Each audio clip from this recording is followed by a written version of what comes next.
Abertura hoje na nossa sala de estudo. E sejam todos bem-vindos.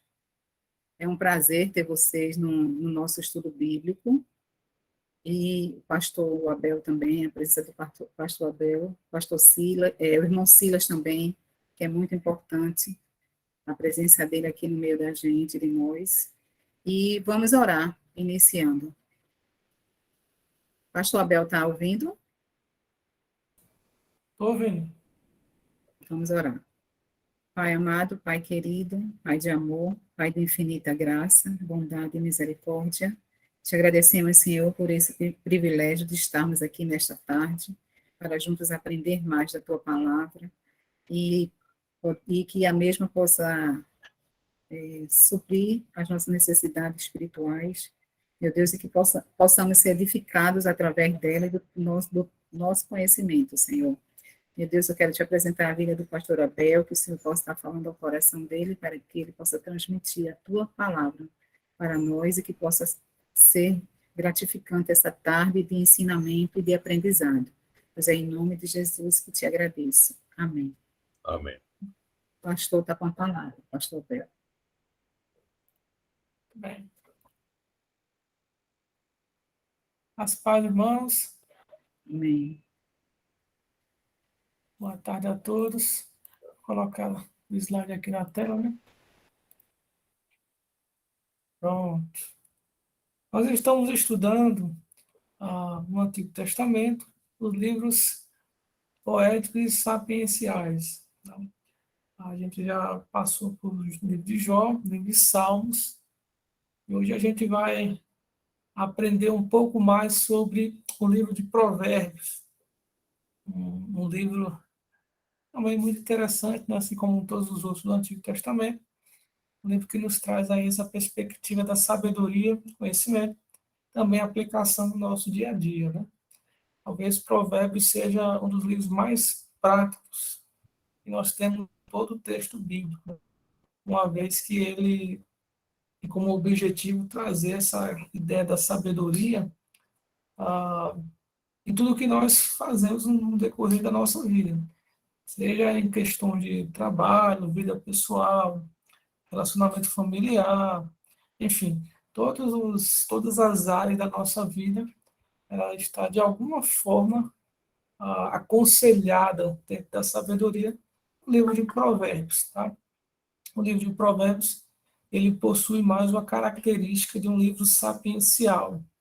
Tá? Então, não é o objetivo de Provérbios apresentar hinos de louvor, como, por exemplo, é o hino dos Salmos.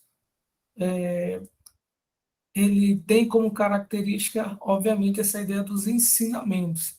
Pode vir, em algum momento, escrito de forma poética, até porque, lembrando que a poesia ela facilitava o entendimento, né, a captação.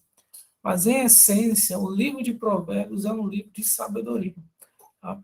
A autoria principal do livro é a autoria de Salomão. Mas Salomão não é o único autor do livro. Tá? Ezequiel ele vai aparecer aí não como escritor, mas organizador do livro.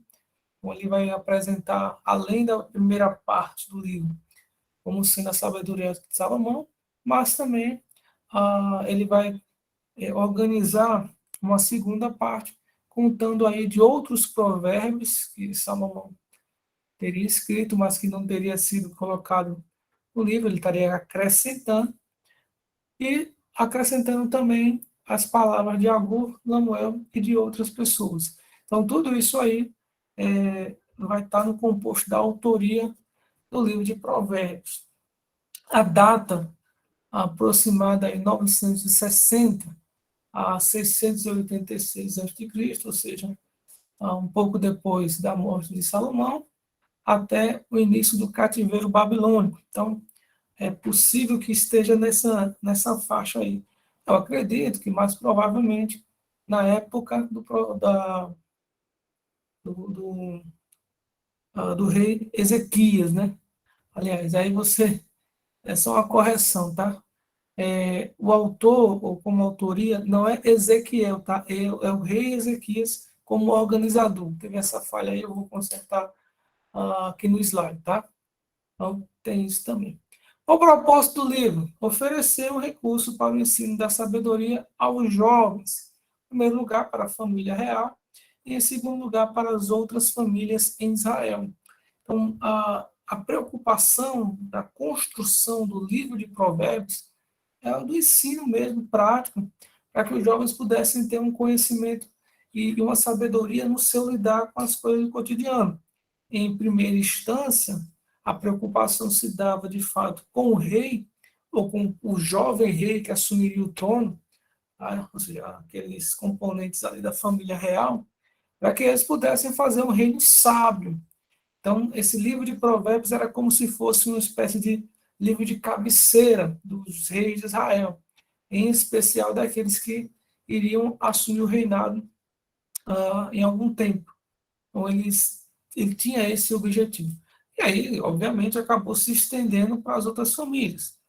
Em primeiro lugar, as famílias mais nobres, mas também a todas as famílias de Israel. Então, essa perspectiva de sabedoria, ela vai apresentar de maneira muito clara dentro do livro de Provérbios como um ensinamento para que o jovem ele pudesse aprender isso aí. Tanto é que por várias vezes no livro você vai ver essa exortação direta a alguém que é jovem, né? Dentro de um contexto, né? De alguém que aparentemente está aprendendo com alguém mais velho, tá? Então, algumas verdades fundamentais. Primeiro, Deus é a fonte de toda sabedoria e ele revelou aos humanos para aprender. Então, a sabedoria, em primeira essência, vem de Deus. Você vai ter, por exemplo, a figura da sabedoria como uma figura de Cristo também, dentro da cristologia. Então, você tem essa ideia de que toda sabedoria vem de Deus. Deus é quem dá a sabedoria ao homem para que ele possa executar as coisas da sua vida e também para que ele possa conviver de acordo com a vontade de Deus, né? Mas também a sabedoria ela não surge dentro da perspectiva de algo que é dado, mas assim de uma maneira fácil. A sabedoria como um presente de Deus, mas também ela precisa ser buscado. Aquele que é sábio, ele não alcança a sabedoria sem esforço. Ele precisa ter aquilo como prioridade da sua vida, buscá-la com intensidade para que possam aprender e aplicar na sua vida, né? A perfeita sabedoria só pode ser aprendida mediante um contexto de reverência a Deus, e aí é uma plena separação da sabedoria secular, da sabedoria religiosa. Então, o indivíduo, para que pudesse ser realmente sábio aos moldes do livro de Provérbios, ele precisaria ser sábio com relação à sabedoria de Deus, né? Ou seja, a como ele entendia a Deus ou como ele vivia com relação a Deus. Então, o temor do Senhor, ele é o princípio da sabedoria. Alguém só pode ser sábio se temer o Senhor. Da mesma forma, o tolo é alguém que não teme o Senhor. Então, dentro do livro de Provérbios, essa relação de sabedoria e temor ao Senhor, ela é muito ligada. Você só pode ser considerado alguém sábio se de fato você teme a Deus no seu coração. E a partir dali você consegue praticar a sabedoria. Os jovens precisam aprender as instruções de pessoas sábias. A sabedoria, o livro de Provérbios é como se fosse um compêndio de várias gerações em que as pessoas elas colocavam ali as suas experiências práticas de vida. E o jovem, muitas vezes, ele não se atenta a essa realidade e talvez ele não perceba aquilo ali num primeiro momento. Até porque muitas coisas a gente só vai assimilar através da nossa vivência e da nossa reflexão. E muitas vezes o jovem não consegue ver isso no primeiro momento. Ele só vai aprender a sabedoria a partir do momento que ele passa a refletir sobre aquilo ali. Então a gente pode estar fazendo algo ruim, tá? Algo que nos desfavorece ou que incomoda as pessoas ao nosso redor e a gente não está nem percebendo. Isso pode acontecer? É possível. Tá? Não é uma coisa fora do comum. Então, você vai ver, por exemplo, no livro de Provérbios, há um Provérbios que diz assim, olha, não seja constante na casa de alguém. Não, a pessoa lá vai começar a lhe odiar por conta disso. Quer dizer, às vezes a gente não acha que isso é um conselho, uma besteira, né? Isso não é tão assim, depende da pessoa. E quando a gente começa a ver aquilo ali, começa a perceber que, não, de certa forma, isso é verdade. Mesmo que no primeiro momento a gente não perceba, até porque, às vezes, a pessoa que está do outro lado não nos fala, não nos vai dar esse feedback, até por uma questão de não se sentir à vontade, né? O que acontece é que ah, ah, essa, esse ensinamento, ele acaba sendo passado e a gente passa a refletir sobre isso e dizer, olha, de fato, é uma verdade, eu preciso absorver isso aí, e esse entendimento ele traz para a nossa vida e a gente começa a aplicar de uma maneira mais correta. Então, os jovens eles precisam aprender as instruções de pessoas sábias, pessoas que já têm um histórico de vida, já vivenciaram aquilo ali e conseguem trazer de uma maneira mais plena, de uma maneira mais prática e até mais interessante esse contexto de vida. A gente aprende através do livro de Provérbios, através da experiência de outras pessoas, tá?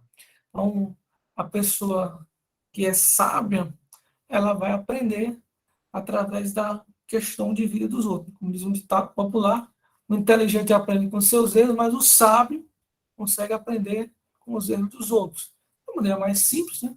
O sábio ele consegue aprender com as experiências que são colocadas ao nosso redor, além das nossas próprias, a de outras pessoas. Os líderes do povo de Deus devem ser instruídos em sabedoria, também como verdade fundamental. Assumir um trono, um reinado de uma nação, de fato, deveria ser uma das coisas mais difíceis, levando em consideração que a pessoa ela não construía aquilo ali. Ela era colocada como rei, por uma questão de nascença. O filho do rei, com o tempo, se tornaria rei também. Não quer dizer necessariamente que a pessoa teria necessariamente os dons de um bom líder de uma nação. O resultado disso, obviamente, a gente vai ver em toda a história de Israel, onde vai aparecer reis que foram muito ruins e reis que foram bons, mas reis muito ruins também. Por que isso acontece? Porque mesmo sendo filho do rei e educado segundo a corte, isso não quer dizer que a pessoa tinha todos os dons e talentos necessários para gerir uma nação. Então, o que era importante, o que era necessário dali? Que se construísse dentro da perspectiva do rei de Israel, uma mentalidade de sabedoria para que eles pudessem ser pessoas que governassem bem aquela nação. A exemplo do próprio Salomão. Lembre que Salomão, o primeiro pedido que ele fez a Deus foi o quê? Pediu sabedoria para Deus para governar a nação. Sabedoria perfeitamente prática, né? Não só uma sabedoria, eu quero só conhecimento. Não, ele queria uma sabedoria com um objetivo. O objetivo de poder governar bem a nação de Israel. De certa forma, ele ganhou a sabedoria, claro, mas de certa forma ele conseguiu conduzir bem Israel durante um bom tempo, enquanto ele teve ali nos caminhos do Senhor, de fato, ele conseguiu fazer um bom reinado. Quando ele se distanciou dessa sabedoria, né, aí ele começou a fazer um reinado não tão bom. Então, os líderes da nação eles precisavam, sim, de fato, ter essa sabedoria em prática. Tá? E como é que Cristo se apresenta no livro de Provérbios? Em Provérbios, Cristo é a própria sabedoria de Deus. O capítulo 8 de Provérbios ele é uma descrição muito interessante sobre a personificação da sabedoria. Ou seja, o autor de Provérbios, provavelmente Salomão, ele vai descrever a sabedoria como se fosse uma pessoa. Tá? E a partir dessa pessoa, ele ia conseguir descrever ali o convite da sabedoria para que as pessoas absorvessem o conhecimento. É de fato um apelo mesmo da parte da sabedoria, chamando as pessoas para aprenderem com ele, tá? Então vamos abrir aí as nossas Bíblias no capítulo 8. Vamos ler alguns versículos conforme está destacado aí, tá? Provérbios 8, versículo 7. Vou pedir que uma pessoa possa ler. Vou pegar minha Bíblia também.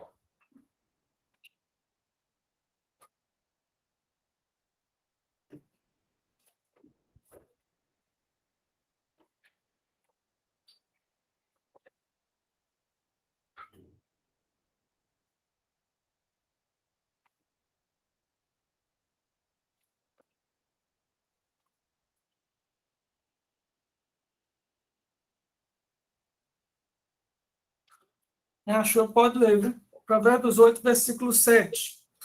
Porque a minha boca profere a verdade, os meus lábios abominam a impiedade. Perfeito. Essa é a parte do convite da sabedoria, né? E da perspectiva de que a sabedoria é a própria verdade. Então, ela proclama a verdade. O conhecimento, o convite dela é um convite bom, porque é um convite que está baseado na verdade. Tá? Então, perceba essa ligação da verdade com o que o próprio Cristo vai fazer no Novo Testamento, quando ele se auto-intitula como a verdade. Tá? É mais do que um conceito puramente filosófico ou de um pensamento em si, mas a própria personificação daquilo que é verdadeiro. Então, a sabedoria, ela caminha na verdade, então ela faz uma ligação. Se a sabedoria é personificada na pessoa de Cristo, ela é tanto a verdade, tá, como é a sabedoria, e é isso, essas duas coisas acabam apontando para a própria figura de Cristo. Vamos continuar lendo, versículo 22 ao versículo 29. Aí já faz um paralelo de quando essa sabedoria ela começa, entre aspas, começa, porque a característica aí é de eternidade, tá? Mas ele vai falar aí de onde ela já estava, né? Que é desde o começo da criação até aquele momento e vai continuar para sempre. Então veja lá, versículo 22, também do próprio livro de Provérbios, obviamente, capítulo 8, né? O Senhor me possuía no início da sua obra, antes das suas obras mais antigas, ou seja, antes de Deus começar a criar as coisas do mundo, as primeiras obras de Deus, Deus já estava com a sabedoria. Note o teor de personificação da sabedoria, tá? Sabedoria aí é tratada como uma pessoa mesmo, de fato. Foi estabelecida desde a eternidade, desde o princípio, antes do começo da Terra. Entenda princípio na perspectiva de eternidade, tá? Eternidade é como uma linha sem fim, tanto para frente quanto para trás. Então, a eternidade aqui, ele traz a ideia de que no começo é como se ele fosse voltando sempre no tempo e não encontrasse um começo, porque Deus é eterno. Então, se Deus é eterno, a sabedoria também é eterna. Note que a sabedoria está com Deus desde os princípios da eternidade. Nasci antes de haver abismos, quando ainda não havia fontes carregadas de águas. Antes que os montes fossem firmados, antes de haver colinas, eu nasci. Deus ainda não tinha feito a terra, nem os seus campos, nem sequer o princípio do pó do mundo. Eu estava lá, quando ele preparava os céus, quando traçava o horizonte sobre a face do abismo. Estava lá quando ele firmava as nuvens de cima, quando estabelecia as fontes do abismo, quando fixava ao mar os seus limites para que as águas não transgredissem a sua ordem, quando ele compunha os fundamentos da terra. Eu estava lá com ele e era seu arquiteto. Dia por dia, eu era a sua alegria e divertir-me em todo o tempo na sua presença. note aí que a sabedoria ela também se encontra no princípio da criação como sendo o efeito executor da ação de Deus. Isso não tem um paralelo muito perfeito com aquilo que Paulo nos diz, que Cristo seria o princípio da criação, porque através dele tudo que foi feito se fez, tá? Então note que essa sabedoria ela se identifica não com o Deus Pai, mas com o Deus Filho. Então perceba que essa cristologia em Provérbios ela é muito clara no sentido de que Cristo é a sabedoria de Deus, tá? Então eu acho que isso tem que ficar muito claro na mente da gente. Cristo é a sabedoria de Deus. Tá? As dúvidas quanto a isso? Posso passar? Todo mundo aí, né? Ok, pode passar. Muito bem. Antes de estudar Provérbios, é necessário a gente entender algumas coisas, tá? Aprender e colocar no nosso coração algumas questões básicas. Primeiro, Provérbios não é um livro de promessa. Às vezes a gente pega o livro de Provérbios e acha que o que está escrito ali vai ser exatamente executado da forma como está escrito ali, como se fosse uma promessa da parte de Deus. Está escrito lá em Provérbios, então tem que se cumprir literalmente. Tá? E não é bem assim que acontece.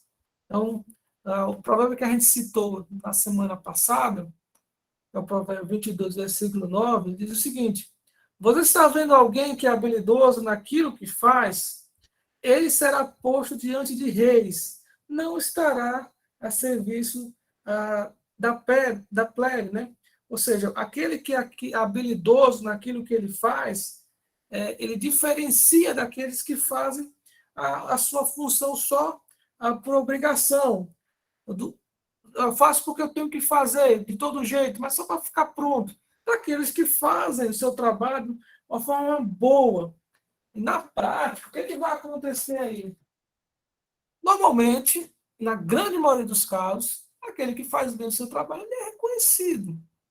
E ele é convocado para locais maiores. Então, alguém que consegue fazer um bom trabalho numa empresa pequena, às vezes é visto por uma empresa maior. E aí contrata aquela pessoa até por um salário melhor. Quer dizer, isso não quer dizer necessariamente que toda vez que a pessoa fizer bem o seu trabalho, ela vai ser reconhecida. Às vezes não acontece. Às vezes não, muitas vezes. Às vezes acontece da pessoa fazer um bom trabalho e ninguém reconhecer. Acontece. Mas de modo geral, e aí é que está o princípio de Provérbios, tá? De modo geral, esse trabalho ele é reconhecido. Então, a ideia de que Provérbios ele nos dá uma perspectiva de uma vida sábia que traz bons frutos, mas não um livro de promessas ou um livro de receitas ou um livro de 7 passos para você conseguir tal coisa ou 5 atitudes de uma pessoa não sei o quê. Não. Esse não é o objetivo do livro e nem é a perspectiva dele de ser uma promessa mesmo para a nossa vida, tá? Também, Provérbios não é um livro de doutrina. Ele não tem como objetivo trazer um composto de regras doutrinárias para o cristão. Você não vai encontrar no livro de Provérbios questões sobre a soteriologia, salvação, final dos tempos, enfim. Não é o objetivo dele isso.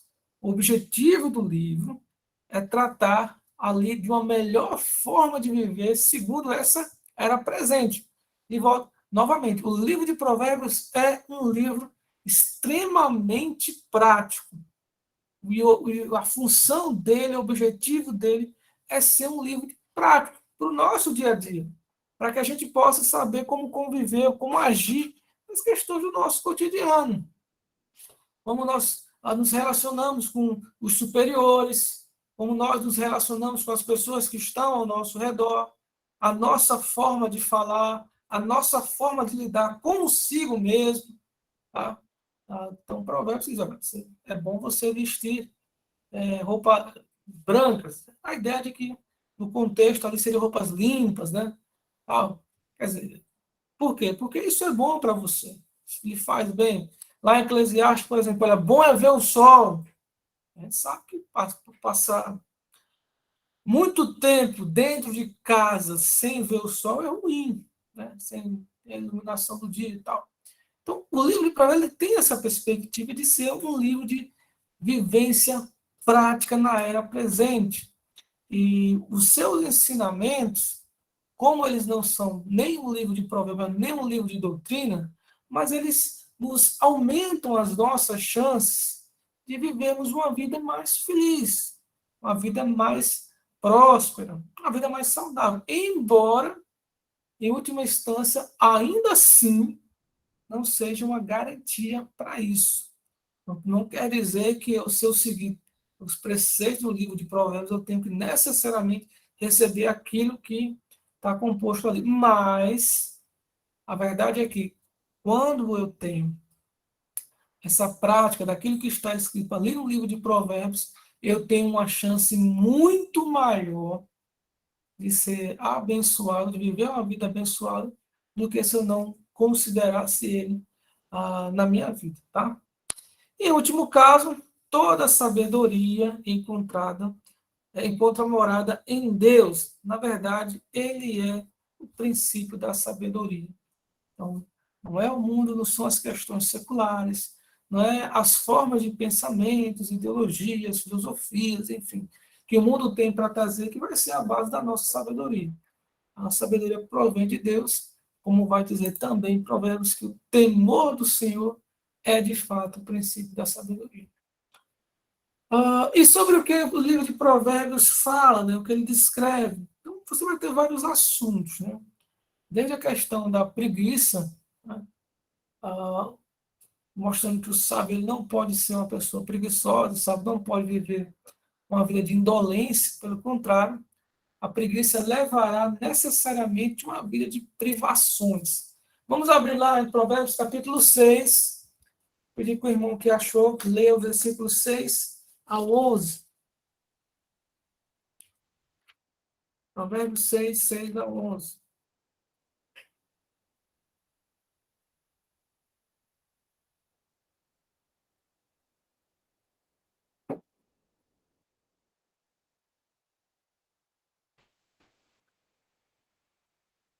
O irmão que achou, Pode ler, pode ler. pastor. Bater com a formiga, ó preguiçoso. Observe os caminhos dela e seja sábio. Não tendo ela chefe, nem oficial, nem mandamento. No verão, prepara a sua comida, no tempo da colheita. Ajunta o seu mantimento, ó preguiçoso. Até quando vai ficar deitado? Quando se levantará do seu sono? Um pouco de sono, um breve cochilo. Braços cruzados para descansar, e a sua pobreza virá como um ladrão. A miséria atacará como um homem armado. Muito bem. Dentro dos conselhos do sábio, uma das características do sábio é ser uma pessoa diligente. Uma pessoa acomodada, a pessoa que está só vendo o tempo passar, não se mexe. Isso é característica do tolo. A acomodação é a característica da pessoa tola. A pessoa sábia é aquela pessoa industriosa, é aquela pessoa que progride, é aquela pessoa que trabalha. Então, o sábio ele possui essa característica. E aí a comparação. Salomão ele era muito sábio, né? E dentro da sua sabedoria é falado que a sabedoria dele era bastante ampla e envolvia, entre outras coisas, a ecologia, a fauna, a flora, enfim. Ele também observava essas questões naturais. Dentro disso aí, ele começa a observar a formiga. Então, ele como rei, né, ele poderia passar o tempo observando muita coisa, né? Então, aí ele vai lá e começa a observar a formiga, ela trabalhando ali, pegando uma folha, levando até o local, o formigueiro e tal. E esse trabalho intenso. E aí ele começa a perceber, olha, até um animal tão pequeno, ele consegue ter essa perspectiva do trabalho e de produzir alguma coisa que lhe dê uma certa segurança futura. E, por que não, o ser humano também? Também deveria ser assim. Então, observe o caminho dela e seja sábio como ela. Ela assim, olha, eu não estou vendo ninguém mandando ali. Eu estou vendo um bocado de operário indo lá, buscando e voltando.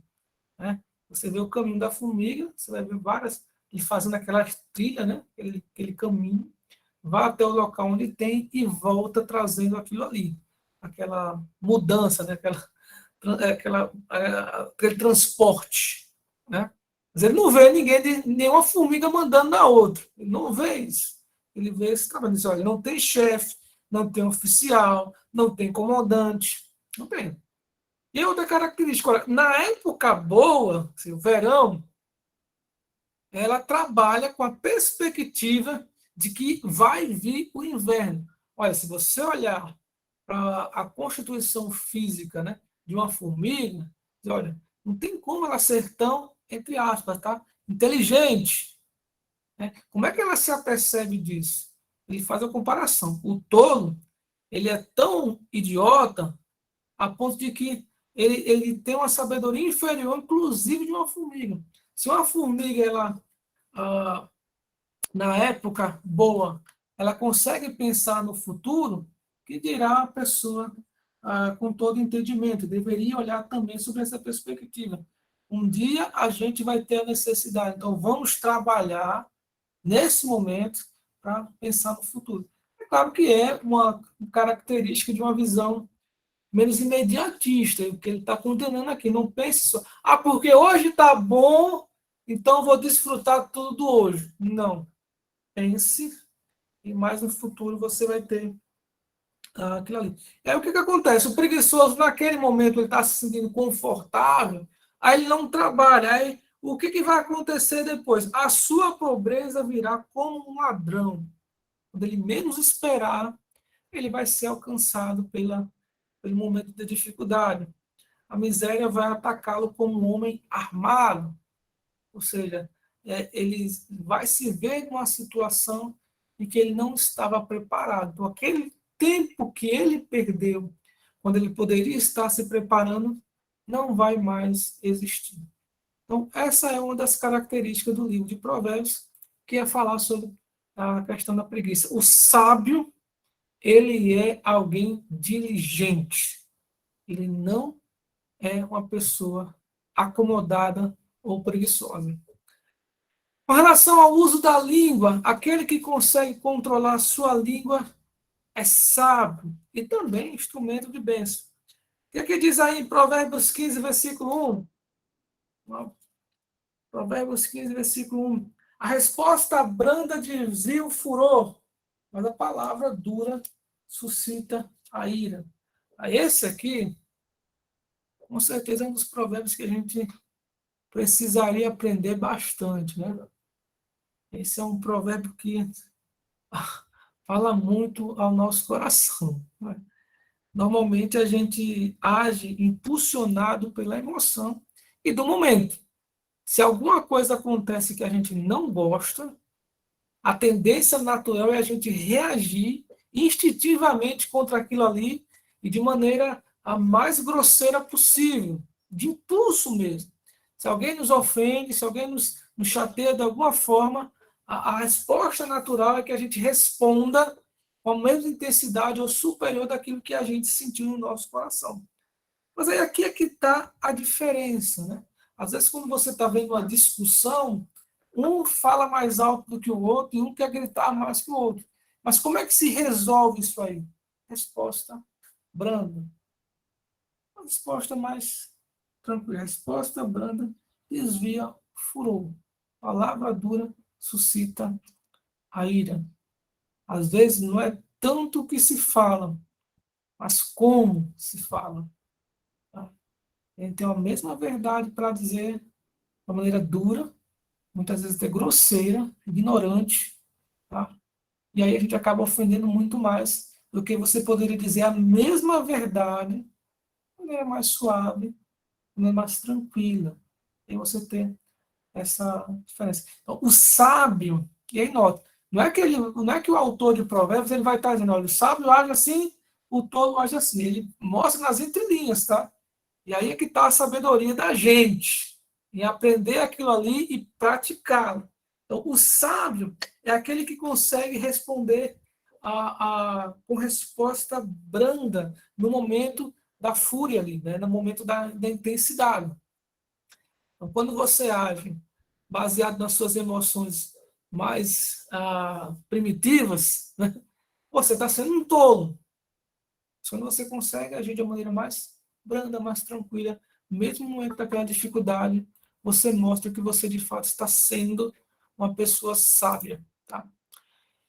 E também o contraste entre o tolo e o sábio é tema do livro de Provérbios, ele vai aparecer bastante no livro de Provérbios, tá?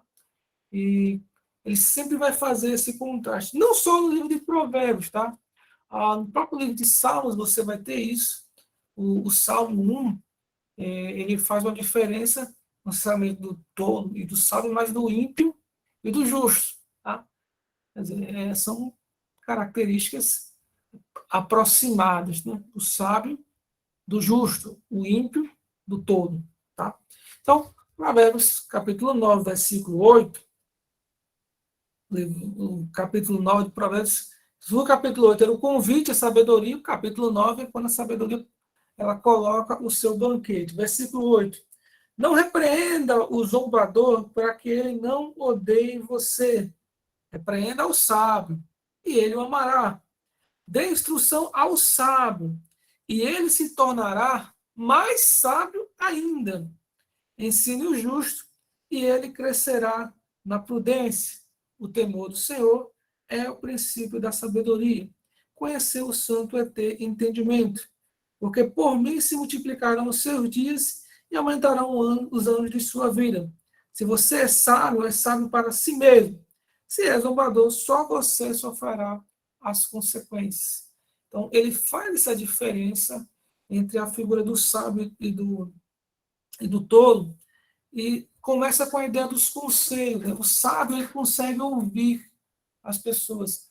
O sábio ele pesa. Não é que ele vai seguir o que todo mundo está dizendo, ou ele sempre vai ter uma opinião volátil, dependendo de quem fala com ele, aí ele muda de opinião baseado naquilo que foi dito naquele momento. Não, a questão não é essa. A questão é que ele vai ter a sua sabedoria vai estar basicamente direcionada a pesar o conselho das pessoas. Você ouve as pessoas. O sábio, ele sabe ouvir. Tá? Às vezes são pessoas que acabam dando conselhos a gente, às vezes a gente nem dava em consideração, né? E a gente pensa, poxa, não é mesmo, na verdade? Tá? Esse coração mais humilde para ouvir, essa é a característica do sábio. O ímpio não ouve, ele zomba dos conselhos de alguém. E aí a diferença é que o sábio, ele é sábio para ele mesmo, ou seja, aquela sabedoria, ela vai lhe auxiliar na sua vida, mas o próprio zombador, ele vai sofrer as suas próprias consequências mediante aquilo que ele está sempre praticando. Tá? E o sábio ouve conselhos, né? A gente já falou aqui, capítulo 12, versículo 15, o caminho do insensato parece reto aos seus olhos, mas o sábio ouve conselhos. Então, o insensato ele não ouve ninguém, então tudo que ele faz ele considera correto, é o verdadeiro cabeça dura de fato, mas aquele que é sábio ele vai ouvir, mesmo que ele não venha mudar de ideia, mas ele vai pensar sobre o assunto. E aí eu vou dizer uma coisa para vocês, o que tem de gente tola no mundo, cabeça dura, não é fácil, né? A gente fala tanto, as pessoas ninguém ouve, só quer seus próprios conselhos. Provérbios 13, versículo 20.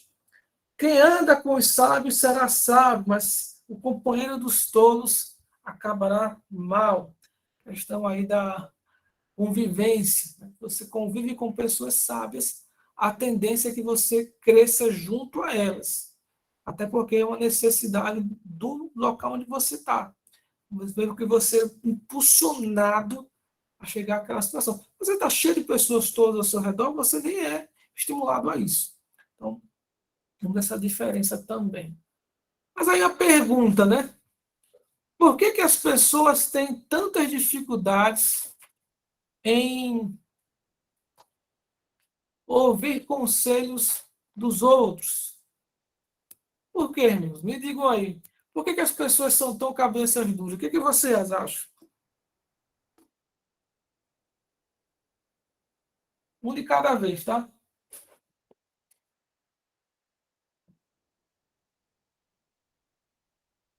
Ou vocês acham que isso não é verdade? Eu acredito que seja realmente uma grande verdade, pastor. As pessoas normalmente têm medo de parecer burras. Então, ouvir o conselho do outro, acatar o aconselhamento da outra pessoa, eu acredito que quem recebe o conselho tem que admitir que o outro, pelo menos um pouco, sabe mais do que a gente. Eu segui o conselho do meu pastor, sabendo que o meu pastor sabe mais do que eu, é admitir que eu não sei. Então, a dificuldade das pessoas em admitir que não sabem é o que causa isso, serem cabeças duras. É interessante, né? Porque aí tem duas coisas que a irmã destacou, né? A primeira está mais baseado num contexto de ego, né? Se eu aceito o conselho, eu reconheço que, de certa forma, a minha sabedoria, a minha inteligência é inferior àquele que me dá. E, às vezes, não é bem isso, né?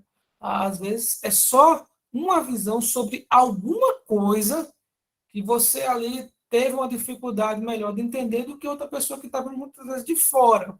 Então, assim, é uma visão que eu entendi, de fato, acontece, mas que ela não deveria ser aplicada, né? E o segundo ponto que eu achei interessante nessa fala é não necessariamente o que se fala, mas quem fala. Então, você disse, mas se o pastor me dá um conselho e tal, quer dizer, mas se fosse uma pessoa que não tivesse essa posição de autoridade, será que eu ouviria da mesma forma? Então, eu acho que também tem isso, né? Um pouco de quem é que está falando, né? Não necessariamente o que se está sendo dito, né? Primeiro a gente vai ouvir quem está falando, para depois ouvir o que ele está dizendo. Bom, Jonas. É também porque eu creio que o conselho ele vai sempre na contramão daquilo que a pessoa vai fazer ou está fazendo. E nem sempre a pessoa recebe de bom grado. Perfeito, né? Mais ou menos a ideia de que se alguém vai me dizer alguma coisa sobre o que eu estou fazendo de errado, automaticamente seguir o conselho é mudança de atitude, né? E às vezes a gente não quer, né? A gente quer caminhar naquilo ali e não consegue uma mudança com relação àquela coisa, porque de fato não quer, né? Não quer mudar, não quer absorver a sabedoria, quer continuar naquele caminho, e aí aqueles conselhos acabam não sendo de serventia, porque eu é que não quero uma mudança com relação a isso. De fato, isso realmente acontece bastante, tá? Mas alguém consegue apresentar outra dificuldade para que as pessoas elas possam ouvir conselhos?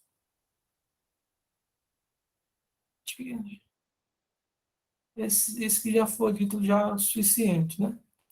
Então vamos passar um pouco à frente. Provérbios também fala sobre outras coisas, por exemplo, embriaguez. Provérbios 20, versículo 1, ele vai falar também sobre esse aspecto, né? A questão da bebida, do álcool. O vinho é zombador, a bebida forte causa alvoroço. Todo aquele que é vencido por eles não é sábio. Olha que coisa interessante, né? O álcool não é a bebida dos sábios. É característica da bebida dos tolos. Até porque o álcool ele distorce o pensamento, ele dificulta a cognição, a compreensão. e até, enfim, acaba fazendo com que as pessoas elas tomem atitudes que não deveriam fazer. Então, o álcool ele se torna ali como a bebida da pessoa tola e não da pessoa sábia. Capítulo 23, versículo 29 ao 35. O sábio não deve ser seduzido pela bebida. Para quem são os ais? Para quem são os pesados? Para quem são as rixas? Para quem são as queixas? Para quem são os ferimentos sem motivos? E para quem são os olhos vermelhos? Para os que demoram em beber vinho, para os que andam buscando bebida misturada. Não olhe para o vinho quando ele se mostra vermelho, quando resplandece no copo e desce suavemente, pois no fim morderá como a cobra e picará como a víbora. Seus olhos verão coisas esquisitas, no seu coração o levará a dizer coisas perversas. Você será como o que se deita no meio do mar, e como o que se deita no alto do mastro do navio. Você dirá, fui espancado, mas não doeu. Bateram em mim, mas eu não senti nada. Quando vou despertar, então voltarei a beber.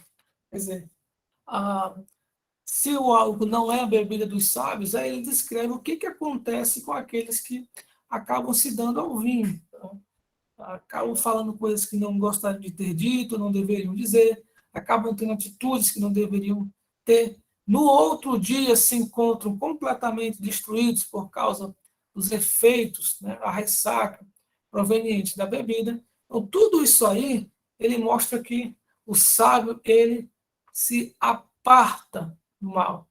E aí a pergunta, né, qual é a melhor visão do cristão sobre a bebida? A gente sabe que nos últimos tempos, né, tem surgido aí, em grupos evangélicos, uma certa tolerância à questão do álcool, né? Bebida só socialmente, bebo só em casa, né? Só que quando a gente vai para o texto bíblico, a gente percebe que a bebida ela se comporta, muitas vezes, como um agente de destruição, ou que vai nos encaminhar por esse caminho. Às vezes você tem famílias até dentro da igreja que acabam sendo destruídas por causa do álcool. Mas a gente, às vezes, vê isso acontecer. Então, o conselho da sabedoria de Provérbios, a parte do vinho, porque o vinho ele só tende a trazer coisas ruins para a sua vida. Tá? Sobre o orgulho e sobre a ostentação, Provérbios também fala sobre orgulho e ostentação. Vamos lá, capítulo 12, 16, versículo 18. Esse é bem conhecido, né? 16, 18.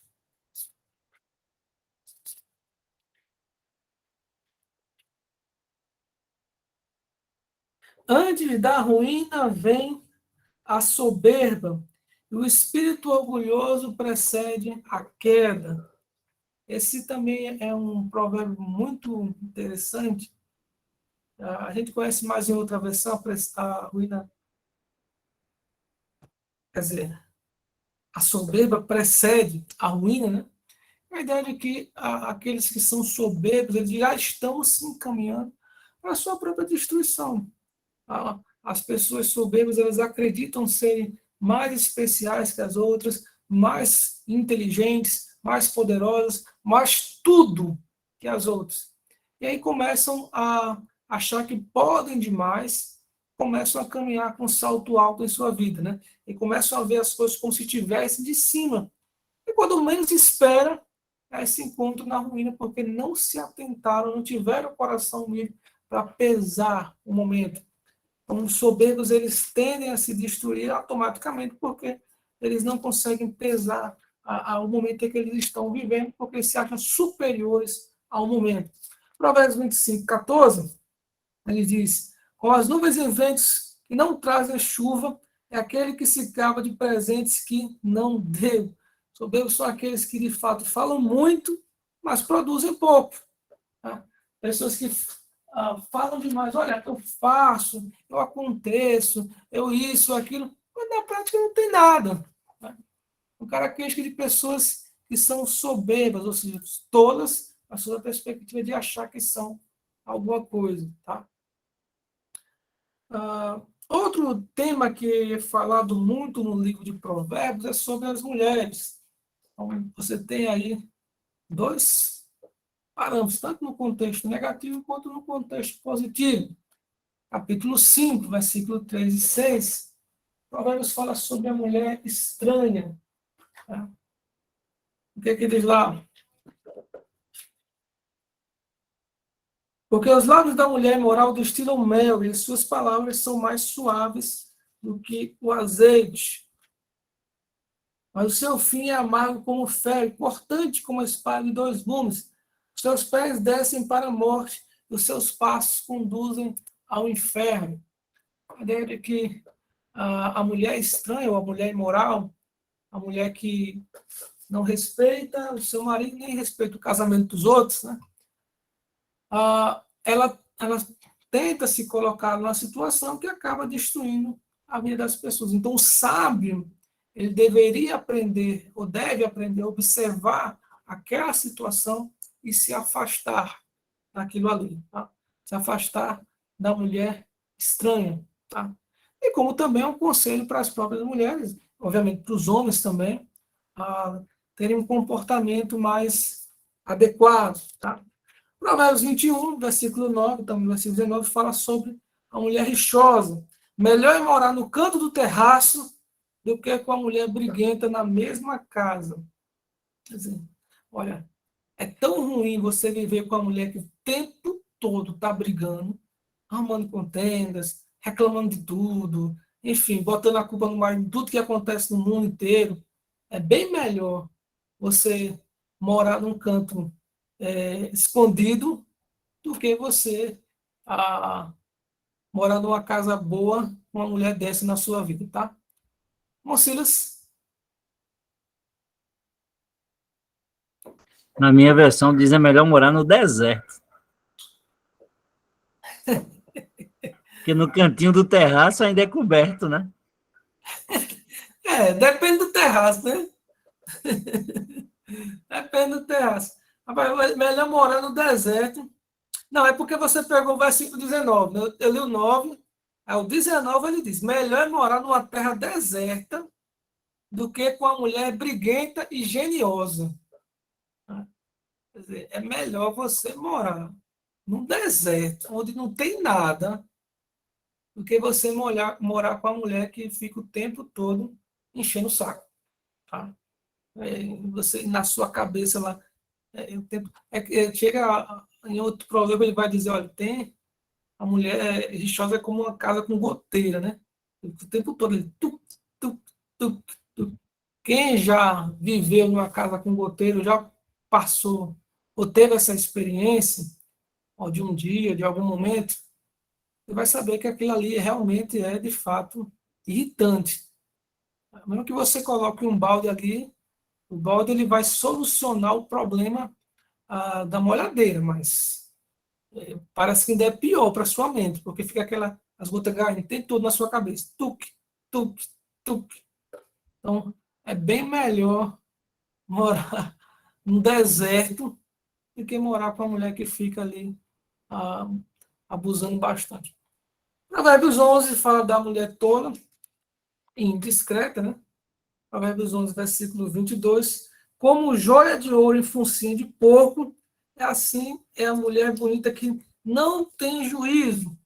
Quer dizer, uma joia de ouro é algo bonito, é algo valioso, né? É algo que todo mundo quer possuir, nem que seja para vender e ter dinheiro, né? Uma joia de ouro é algo bom. Mas aí, se você coloca ela no focinho de porco, qual é a utilidade? Qual é a beleza que você vai ter naquilo ali? Qual é a produtividade que você vai ter ali? Nenhuma. Então, uma joia bonita no focinho de porco não tem qualquer utilidade. A mesma coisa é a mulher que é muito bonita, muito atraente, mas que não tem juízo. A cabeça desse tamanho. Né? Então, é inútil, é um desperdício, vamos dizer assim, né? Tão bonita, mas A cabeça dela não serve para nada. Então, esse seria o exemplo negativo, né? Mas também tem o exemplo positivo. O bom exemplo das mulheres, Provérbio 18, versículo 22. Quem acha uma esposa, acha o bem, recebe uma bênção do Senhor. Então, a boa esposa, ela é um presente de Deus. Então, é claro que você vai ter o exemplo negativo, mas também você tem um exemplo positivo no texto bíblico. E aí, quando o exemplo ele é positivo, de fato é uma grande bênção. É bom ter uma boa esposa. É um presente realmente de Deus, mas para a vida de qualquer um. E no capítulo 31, os versículos 10 ao 31, é apresentado a figura da mulher virtuosa. Tá? Então, algumas características são bem claras nesse provérbio. E a gente vai colocando assim, versículo a versículo. Tá? Mulher virtuosa, quem a achará? Não é que nunca aconteça, tá? Mas o autor de Provérbios parece descrever que é algo, e vamos dizer assim, é muito bom, mas às vezes não acontece sempre, né? O seu valor muito excede o de finas joias. A mulher virtuosa ela é muito valiosa. O coração do seu marido confia nela e não haverá falta de ganho. O marido que tem uma mulher virtuosa confia plenamente nela. Ela lhe faz o bem e não o mal todos os dias da sua vida. A mulher virtuosa, ela agrada, ela faz o marido viver bem, se sentir bem. Aí, outras características práticas, ela se torna, ela é uma mulher industriosa. Então, ela entende que ela também precisa produzir. Tá? E aí, note, algumas pessoas dizem assim, mas a Bíblia foi escrita num contexto tá, onde tem muito machismo, aquele negócio. Não, veja em Provérbios, Antigo Testamento, uma mulher industriosa, uma mulher que trabalha para trazer para dentro de casa também o pão. Tá? Busca lã e linho e de bom gado trabalha com as mãos, industriosa. É como um navio mercante e de longe traz o seu pão. E ainda à noite ela se levanta e dá mantimento à sua casa e tarefas para as suas servas. Ou seja, é uma boa dona de casa. E também mantenedora do lar, né? Ela examina uma propriedade e adquire, planta uma vinha com renda do seu trabalho. Ou seja, se olhar uma propriedade, talvez fosse para muitos uma tarefa de homem, não é bem assim, tá? Está mostrando ali que é possível a mulher também fazer isso. Ela olha e ela compra essa propriedade. Planta uma vinha com a renda do seu trabalho. Cinge os lombos com força e fortalece os seus braços. Ela percebe que o seu ganho é bom. A sua lâmpada não se apaga de noite. Estende as mãos ao fuso, mãos que pegam na roca. Abre a mão aos aflitos e ainda estende aos necessitados. Ou seja, é uma pessoa caridosa. Ela busca o crescimento pessoal, mas também pensa nas outras pessoas. Quanto à sua casa, novamente a questão do lar, não teme a neve, pois anda com vestidos de lã escarlate, faz para si cobertas, veste de linho fino e de púrpura. Ou seja, ela também tem a sua vaidade pessoal, tá? Algumas pessoas acham que a mulher religiosa ela não pode ser vaidosa. Não é bem assim. Tem a sua vaidade, desde que não seja exacerbada. Seu marido é estimado entre os juízes, quando se assenta com os anciãos da terra. Ela faz roupas de linho fino e as vende. Ela fornece cinta aos comerciantes. A força e a dignidade são os seus vestidos. E quanto ao dia de amanhã, não tem preocupações, porque ela é uma pessoa organizada. Então, tudo ela já está planejando. Fala com sabedoria e instrução da bondade está na sua língua. Cuida do bom andamento da sua casa e não come o pão da preguiça. Seus filhos se levantam e chamam bem-aventurada. Seu marido a louva dizendo, muitas mulheres são virtuosas no que fazem, mas você supera todas elas. Ou seja, ela acaba sendo reconhecida pelos filhos e também pelo marido, por tudo que ela já tem produzido de bom. Enganosa é a graça e vã a formosura, mas a mulher que teme o Senhor será louvada. E aqui é um ponto interessante, porque a característica da mulher virtuosa é ser, de fato, a mulher que teme ao Senhor. E aí ela recebe louvor por isso. Ela só consegue ser tudo isso aqui que ela foi colocada porque, de fato, ela teme ao Senhor. Então, ela é louvada por essa questão. Então, o livro de Provérbios, ele se apresenta como essa sabedoria prática e fala para a gente de coisas do nosso cotidiano, da nossa vivência comum. Desde questões como a preguiça, o levantar cedo, o trabalho mais industrioso, até questão do nosso cotidiano. Tá? Então, temos essa perspectiva também. Mas aí, irmãos, alguma dúvida, alguma pergunta com relação ao livro de Provérbios? Porque aí a gente pode começar a falar um pouco de Eclesiastes. É claro que a gente termina na próxima semana, tá? Dúvidas, perguntas, não tenho. Vamos passar para o de Eclesiastes, tá?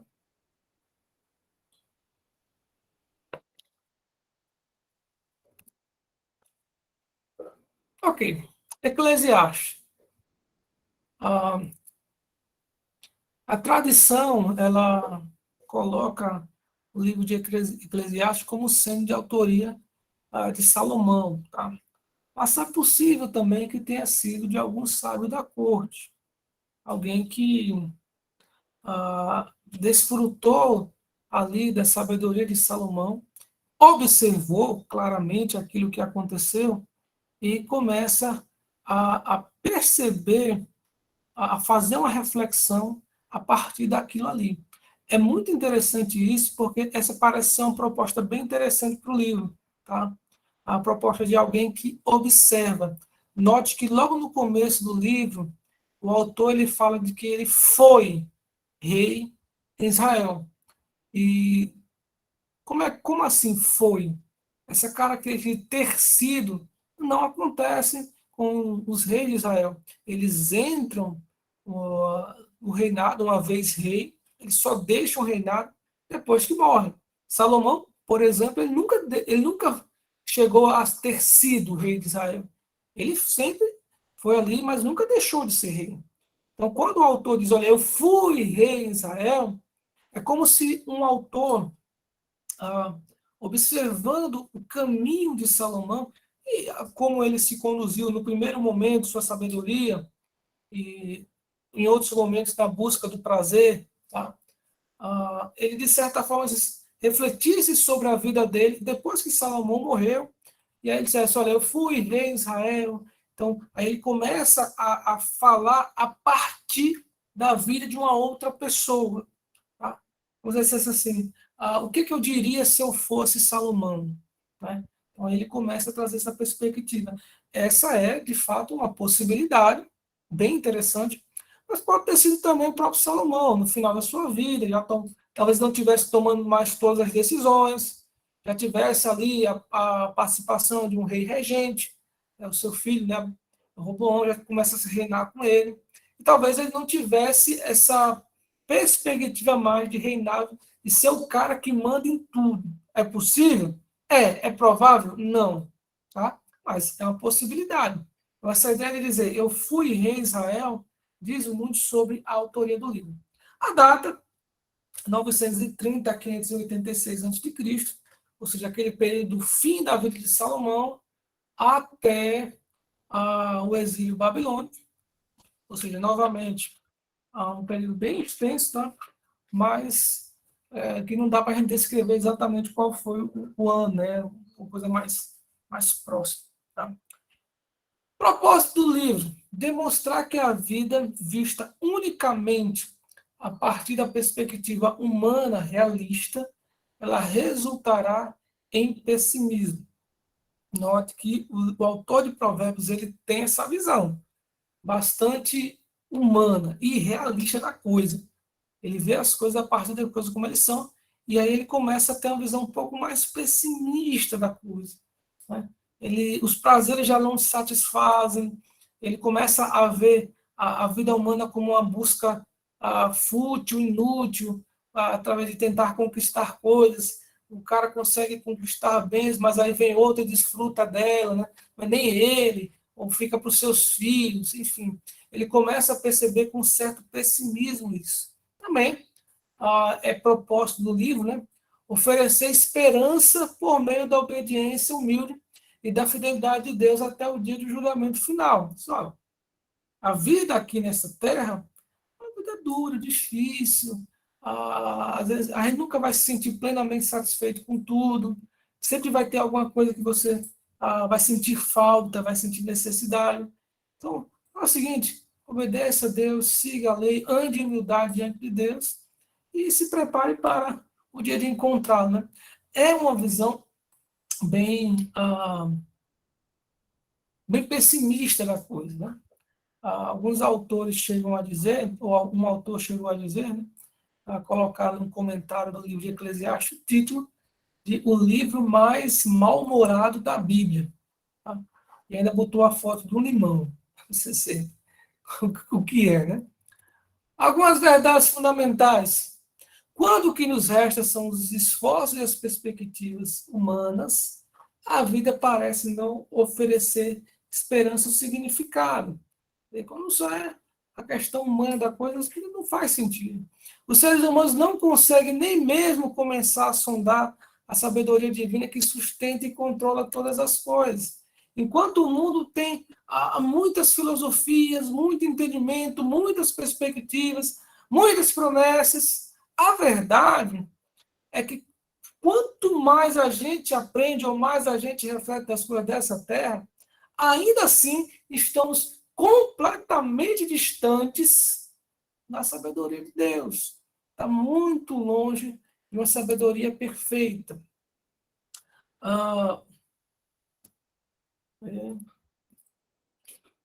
Quando as limitações humanas são reconhecidas, o fiel passa a ter uma visão divina da vida pela renovação da sua reverência a Deus e fidelidade aos seus mandamentos. Então, quando a gente começa a reconhecer de que não conseguimos, não damos conta de tudo, a gente não consegue ser perfeito por mais que a gente tente, aí a gente começa a focar em Deus, a projetar em Deus aquele que é perfeito e aquele que de fato nos traz essa verdadeira felicidade. Isso é até uma questão dentro da psicologia que é muito abordada e defendida, a ideia de que a gente precisa olhar para as nossas limitações, para nós mesmos, como seres limitados. Nós não damos conta de tudo. Por mais que a gente tente, você não vai ser o profissional perfeito, você não vai ser o pai, a mãe perfeita, você vai cometer falhas na criação dos seus filhos, você não vai ser o marido perfeito, então, você não vai ser perfeito. A sua vida ela vai ser rodeada de imperfeições que você precisa aceitá-las e aprender a conviver com elas. Porque você é uma pessoa que tem dificuldades como qualquer outra pessoa. Então você precisa aceitar aquilo ali para que você possa colocar isso na sua prática diária. Tá? No julgamento final, Deus, ao julgar todas as coisas como boas ou más, colocará fim a todas as anomalias da vida que nos deixam perplexos. É muito comum também a gente olhar as coisas que acontecem nessa realidade, ficarmos tristes, chateados com as coisas que acontecem, e muitas outras pessoas ficam até mesmo depressivas com toda a situação. Na verdade, deveríamos parar e dizer, olha, esse mundo também é um mundo, não só nós somos imperfeitos, esse mundo em que nós vivemos também tem suas imperfeições. Então, vamos encontrar injustiças nessa terra, vamos nos frustrar com as pessoas nessa terra, vamos nos frustrar com as coisas que acontecem nessa terra, vamos ficar angustiados com calamidades que acontecem, as situações que acontecem.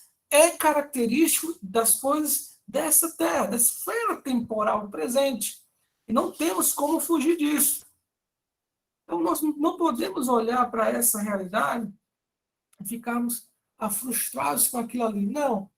No fim das contas, quando tudo isso acabar, Deus vai pôr um fim a todas essas coisas e aí vai nos dar uma perspectiva diferenciada de vida.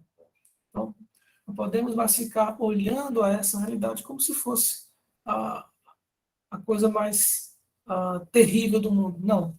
Deus vai dar um fim, um julgamento a todas as coisas, modificando aquilo que é ruim, trazendo o que é bom.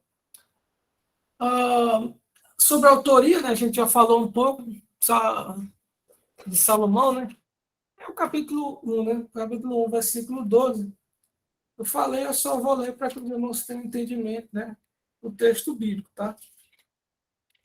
1:12. Ele diz: Eu, o pregador, fui rei em Israel, em Jerusalém. Em algumas outras versões, por exemplo, a da Nova Almeida, ele diz: Venho sendo rei em Israel. Mas as versões que mais aparecem é como ele tinha sido, fui, se ele tivesse deixado de ser. Tá? Aí é a pergunta, né? Estaria o autor se referindo a que um dia foi rei de Israel e já não é mais? Ou estaria falando através de Salomão morto, né? Ou seja, personificando. Por vezes o autor se refere a Salomão na terceira pessoa, em alguns momentos ele vai falar de Salomão como não sendo ele, né, uma terceira pessoa, às vezes ele fala na primeira pessoa, então tem esse jogo de palavras aí. E aí a gente tem que lembrar também que nos tempos do Antigo Testamento, atribuir uma obra a alguém falecido não era considerado um ato de desonestidade. Pelo contrário, era até uma honra ao pensamento que ele representava. É como se ele colocar o nome de um autor e dizer, olha, conforme, por exemplo, conforme a sabedoria de Salomão. Então, se Salomão estivesse vivo hoje, falando sobre esse assunto, ele falaria dessa forma. Tá? Então, esse seria aí o entendimento. Tá bom? Vamos para algumas questões. Né? Cristologia eclesiástica. Enquanto nós estivermos nessa terra, certamente nós vamos enfrentar as limitações e as tristezas que essa terra oferece. Sob a perspectiva humana, a nossa vida terrena é curta e sem muitas expectativas. A tendência é que a gente vá sofrer algumas coisas que a gente tenha bastante dificuldade. Só que aí, Cristo ele se apresenta em Eclesiastes como sendo a resposta para o livro, né? A esse pessimismo que o livro traz, né? A essa ideia um pouco mais pessimista da coisa, né? Uma vez que nós vamos encontrar, se Eclesiastes, o autor procura o significado da vida, ou começa a ver as coisas a partir do critério tudo é vaidade, né? Nada tem tanta importância, por que a gente se apega a tantas coisas e tal? Cristo seria a resposta para esse significado da vida, como também sermos levados a entender com uma perspectiva melhor. Tá? Não somos mais consumidos pelo tempo, mas nós esperamos em fé a eternidade, ou com fé na eternidade. Então, Cristo ele é a resposta para os males dessa terra e para as nossas frustrações dessa terra. O livro de Eclesiastes ele clama por alguém que nos dê uma resposta, uma solução. E aí essa resposta, essa solução, ela vai ser apontada para Cristo. Tá? Essa é a forma como podemos entender Cristo em Eclesiastes. Tem algumas perguntas, né? Ou uma pergunta: como é que pode um livro tão pessimista entrar na literatura inspirada? Né? Em alguns momentos, o autor chega até a ser, talvez, afrontoso com relação ao Senhor, né? Algumas perguntas que ele faz chega a ser até um pouco pesadas e tal. Mas como é que um livro desse poderia entrar na literatura inspirada?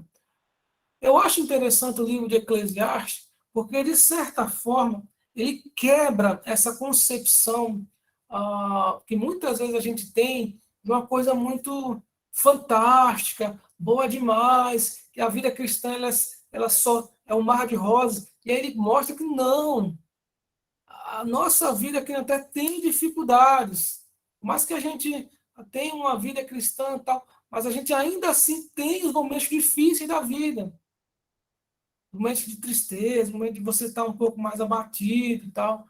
Não, o livro ele mostra que nem sempre esse triunfalismo ele faz parte da nossa realidade.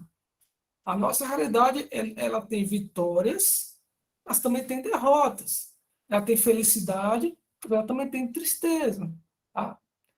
É por isso que o livro mais depressivo da Bíblia, ele por vezes nos dá uma renovação de entendimento que a gente possa entender. Olha, nem tudo é tão o céu, às vezes é a terra. Às vezes a gente lê parece que a gente já está no céu. E o Eclesiastes ele nos joga de volta para cá. Diz, ó, estamos num mundo difícil, num mundo complicado, num mundo cheio de dificuldades. Essa é nossa realidade. O Eclesiastes também trata também a questão da vaidade. Né? Eu pergunto, existe algo que realmente vale a pena nessa terra, uma vez que o caminho de todos os homens é a morte, né? O que é a vaidade aí? Por que a gente busca tantas coisas que um dia vão se acabar?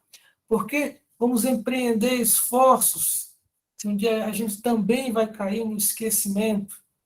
Tá? Por que a gente fica tentando tantas coisas? Tá? Então, esse livro ele vai trazer essa realidade, até para que a gente possa entender que existem coisas que valem mais a pena do que outras. Coisas que nós deveríamos buscar muito mais do que coisas que nós achamos que são melhores. Então, o livro de Eclesiastes ele vai ter essa questão aí, tá? Questão do tempo. O capítulo 3, ele vai tratar a questão do tempo e ele vai abordar de maneira muito interessante que há tempo para tudo nessa terra. Se a gente seja ansioso para conseguir, para conquistar, para buscar. A verdade é que nessa terra há tempo para tudo. Né? Tempo de morrer, tempo de viver, tudo para todas as coisas. Se você não consegue ter tempo para alguma coisa, aí não é a culpa do tempo, é das suas prioridades. Tempo nós temos para tudo. O que nos falta é estabelecer prioridades para aquilo que nós estamos fazendo. Aquilo que nós temos como prioridade, nós dedicamos mais tempo. Aquilo que não temos como prioridade, nós dedicamos menos tempo. Aí algumas pessoas dizem assim, mas eu não faço certas coisas na igreja, eu não trabalho na igreja, eu não vou à igreja, porque eu não tenho tempo. De fato, é uma questão de prioridade. Então, os que estão hoje aqui poderiam estar fazendo outras coisas, mas levaram como prioridade estarem todos os sábados estudando juntamente com a gente, são 1h30, 2 horas, sempre aprendendo um pouco mais da palavra, e isso é uma questão de prioridade para essas pessoas, ou para nós. Então, poderíamos estar fazendo outras coisas, mas não estamos, porque essa é nossa prioridade. E como combater a vaidade? Entender que quem ama o dinheiro, as riquezas, jamais se farta delas, ou seja, correr atrás dela é vaidade. Quem mais tem, mais quer ter. Vamos abrir aí Eclesiastes, capítulo 5, versículo 10 e 11. Pedir para uma pessoa que achou possa ler aí, tá? 5, 10 e 11.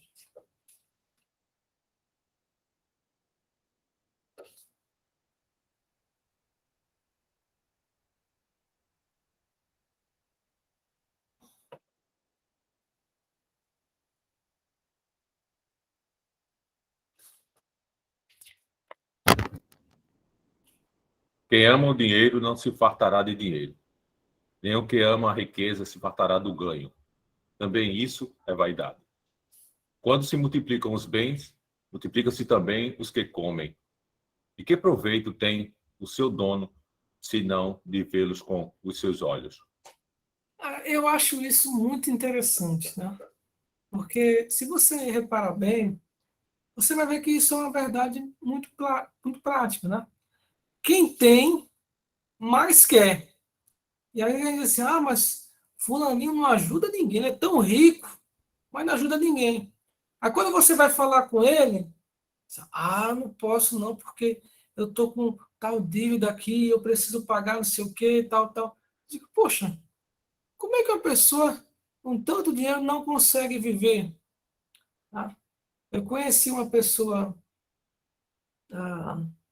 dentro da nossa experiência pastoral, em que a criatura lá, eu não sei quanto ela ganhava, mas pela função dela, ela recebia provavelmente ali por baixo entre 10 salários mínimos ou mais. Mas vivia numa situação de miséria que você ficava admirado. Carro velho, velho mesmo, não é velho de 10 anos, não, é velho, velho. Tá? Vivia quebrando. E volta e meia estava no concerto. Tá? E cheio de dívida, e nunca conseguia ter a, uma estabilidade financeira, sempre cheio de complicação. Por quê? Porque parece que quanto mais se ganha, mais se gasta. Né? Como eu tô dizendo, onde os bens se multiplicam, parece que se multiplica também os que dele comem, assim, os credores ao redor. A verdade é que quando a gente vive com um salário mínimo, a gente aprende a viver com o salário mínimo. Se a gente recebe 2, aí a gente já muda o padrão de vida. Aí a gente já começa a ir em lugares que a gente não ia, a comprar coisas que a gente não comprava, a gente começa a crescer naquilo ali. Aí quando você começa a aumentar um pouquinho, você já começa a colocar outras coisas que você acaba colocando na sua despesa. Aí isso tudo aí é vaidade, segundo aos olhos do pregador, né? Eclesiástico, né? O pregador. Então, é bem interessante esse contexto, né? E aí ele nos dá a ideia de que você precisa se contentar com o que tem, tá? Doce é o sono do trabalhador, quer coma pouco, quer muito, mas a fartura do rico não deixa dormir. O rico está tão apegado às suas riquezas ali, não perder de conseguir mais, que às vezes perde o sono. Às vezes o pobre, na sua simplicidade, não perde um minuto de sono da sua vida. Eu conheci uma pessoa rica nessa terra, que quando chegou essa questão da pandemia aí, que fecharam tudo, tá, aquele negócio todo, ele tinha um estabelecimento escolar não, né, de curso técnico, essas coisas e tal. E ele ficou em depressão sem tamanho, porque teve que parar, teve que passar fechado muito tempo, tá? E aquelas tecnologias de EAD, nem todo mundo tem acesso àquilo ali, né? Enfim, até pela região onde nós estamos, né? Ele teve essa dificuldade, muitas pessoas cancelando o curso, ele perdendo receita e tal. E ele entrou no desespero sem tamanho, que ele não conseguia dormir, teve que começar a tomar remédio para dormir. Enquanto o funcionário dele, o trabalhador, e aí? Talvez preocupado, né, se ia ser demitido e tal, né? Mas conseguia descansar em paz o seu sono, como se nada tivesse acontecendo, né? Então, é interessante que a gente aprenda a conviver com aquilo que a gente tem, a se contentar com aquilo que a gente tem, que a gente possa viver uma vida feliz, tá? Também é interessante ser caridoso, prudente, né? Lança teu pão sobre as águas, porque depois de muitos dias você o achará. Reparta com 7, até mesmo com 8, porque você não sabe que mal sobreviverá à terra. E com o tempo, as coisas vão acontecendo, as dificuldades vão acontecendo, e você pode ajudar as pessoas que possivelmente, futuramente, elas podem estar ajudando você também. Se as nuvens estão cheias, derramam chuva sobre a terra. Se uma árvore cair para o sul, para o norte, no lugar em cair ficará. Quem observa o vento nunca semeará. Quem olha para as nuvens nunca fará colheita.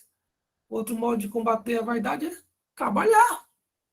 Trabalhar para seu sustento, trabalhar para que você consiga. Fica só observando as coisas acontecer, não funciona, você tem que ir lá e fazer também, até para que você possa conseguir as coisas na sua vida.